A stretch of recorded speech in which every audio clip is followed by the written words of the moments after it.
자, 언제부터 우리 사회에 제3 세력, 그래서 이제 기존의 여야, 영호남을 대표하는 정당과는 다른 중간지대를 대표하는 정치인들이 어떤 정치적 실체가 있는 듯 비춰져 왔습니다.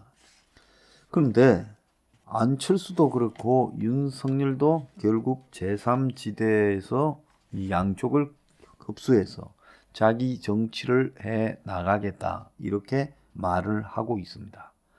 그런데 안철수와 윤석열에게서 과연 제3지대라는 것이 맞는 말이며 가능하겠느냐에 대해서 누가 따지는 사람이 별로 없어요.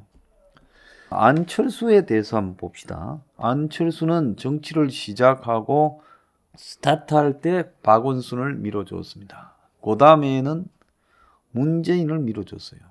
그 다음에는 더불어 거수기당의 전신인 새정치연합의 당 공동대표로 들어왔습니다. 자, 거기에서 좀 있다가 뭔가 자기 공간이 생기지 않고 당 대표에서 쫓겨난 다음에는 총선을 앞두고는 탈당해서 호남 동교동계와 국민의당을 만들었고 그 당으로 총선 때 40석이 넘는 이 선전을 했어요.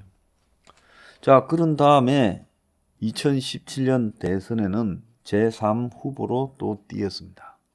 자, 그 다음에 있었던 지방선거에는 또 국민의당 후보로 서울시장에 출마했습니다.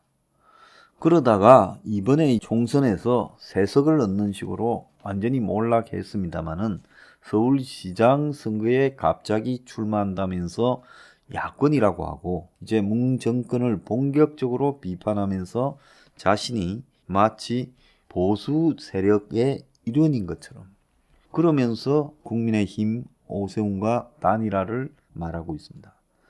그런데 안철수가 정치해온 행보를 보면 시작은 좌에서 시작해서 좌하고 한동안에 여러 번 같이 놀다가 또 좌 후보가 당선되도록 표분열도 하다가 그러다가 자신의 독자 정치로 이렇게 가는 듯 하다가 이제는 또 우적으로 선회하면서 말은 제3지대라 하면서 실제 표는 우측표를 먹으려고 하고 있습니다. 그래서 안철수는 지금 좌에서 중간에서 그 다음에 우측까지 모든 정치 세력을 다 섭렵하면서 10년 동안에 왔어요. 그래서 10년 동안에 스타트는 좌에서에서 쭉 해서 지금 우까지 왔단 말입니다. 그러면 안철수가 정치한 지가 지금 11년째인데 안철수는 자신이 왜 좌에서 시작해서 왜 좌의 선거나 이 당선을 여러 차례 도우고 그리고 또 이 지난 2017년 대선에서 그 다음 또 지방선거에서 결정적으로 우측의 표를 깨버리고 그리고 좌측의 당선을 도와놓고 이제서 또 우측의 후보처럼 처신하면서 우측과 단일화를 하고자 하는 부분에 대한 자신의 정치 이념적 행보에 대한 설명을 안철수는 당연히 저는 해야 된다고 봅니다. 정치인이 자신의 방향을 바꿀 때는 왜 바꿨는지에 대해서 명확하게 국민들한테 고백하고 그리고 동의를 구하고 그걸 해야지. 나는 그냥 항상 옳았고 정치가 틀려서 오다 보니까 이까지 와 있네 라고 하는 방식은 옳지 않다라고 보고 있습니다. 이번에 안철수가 제3당으로 제1야당인 국민의힘에 초반에는 서울시장 알박기에 성공하는 것처럼 비쳤는데 시간이 가면 갈수록 초반 우세를 유지하는 게 이제 벅찬 모습을 나타내고 있어요. 그래서 안은 최근까지도 국민의힘의 입당 또는 합당에 거리를 뒀지요. 그래서 자기 개인 정당이다시피 한 국민의당 공천으로 승부를 내겠다고 그래서 야권 지지층을 확장하겠다고 먼저 서울시장 출마를 선언하고 그래서 딱 알박기를 해서 니 죽고 내 죽자고 가면 결국은 저쪽에서 나 당할 사람이 없을 거다. 실제로 한동안에 안철수가 단일 후보가 무조건 될 것처럼 비춰졌지요. 그래서 안철수는 일종의 폭력적 행태로 선제 알박기로서 내가 그동안에 흠집은 많이 났지만은 서울시장 정도를 하는데 기존에 인기 없는 국민의 동당의 후보보다는 나을 것이다. 그것도 미리 내가 1착으로 출마를 선언하자. 이렇게 한 겁니다. 자, 안철수는 지금 야권에는 두 개의 세력이 있다. 하나는 보수 야권이 있고 다른 하나는 민주당에는 실망했지만은 아직은 국민의힘당을 지지하지 않는 중도적 야권이 있다.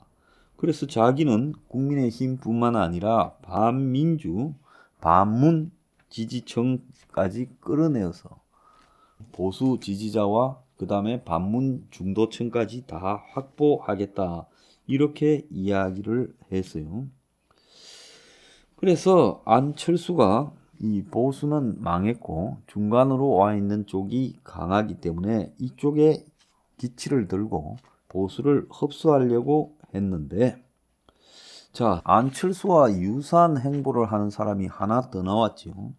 윤석열이 결국은 또 제3지대를 표방하면서 검찰총장을 그만두고 정치권으로 진입을 했고, 윤석열의 성향도 야와 같이 했다기보다는 야를 망가뜨리는데 일종의 여편에 서서 역할을 하고, 그러다가 여 내부에서 분란이 생겨서 뛰쳐나온, 그리고 거기하고 맞선 그런 성격을 가지고 있는 인물입니다.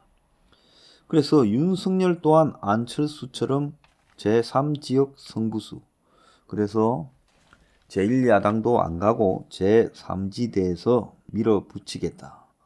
이렇게 하는데 안철수가 돼가는 꼴을 보니 초반에는 버텼는데 시간이 가면 갈수록 안철수가 힘이 빠지고, 그러다 보니까 급해진 안철수가 이번에 선거가 끝나면 무조건 국민의힘과 합당하겠다라고 이야기를 했어요. 자, 안철수가 매우 급해지니까 이제 이런 말까지 했는데 이 내용이 결국 윤석열에게도 똑같이 적용될 수 있다는 겁니다. 자, 윤석열은 어쨌든 국민의힘에 입당은 안 하겠다라고 현재 입장을 가지고 있는 걸로 보이고, 또 더 나아가서 제3지대로 가겠다라는 입장인 걸로 보입니다.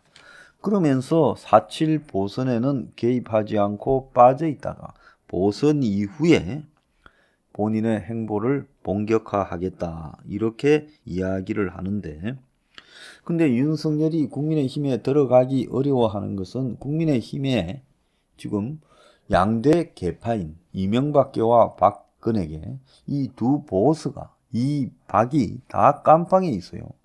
그래서 그걸 집어넣고 적폐청산을 하는 쪽에 핵심에 있었던 사람이 윤석열인데, 지금 그 당에 들어가 가지고 그 당에서 물론 윤석열 지지를 보고 충청권 의원같이 지지한다라는 사람도 많지만 윤석열에 대해 불편하게 생각하고 있는 사람도 많기 때문에 그 당으로 들어갔다가는 자기가 장기적으로 살아남지 못하고 호랑이 소굴에 들어간 게 될 수 있다. 그래서 제3지대의 깃발을 꼽고 거기에 자기 지지율을 대선 후보로서 올려가면 결국은 국민의힘당은 흡수시키고 안철수 세력도 흡수하지 않겠느냐.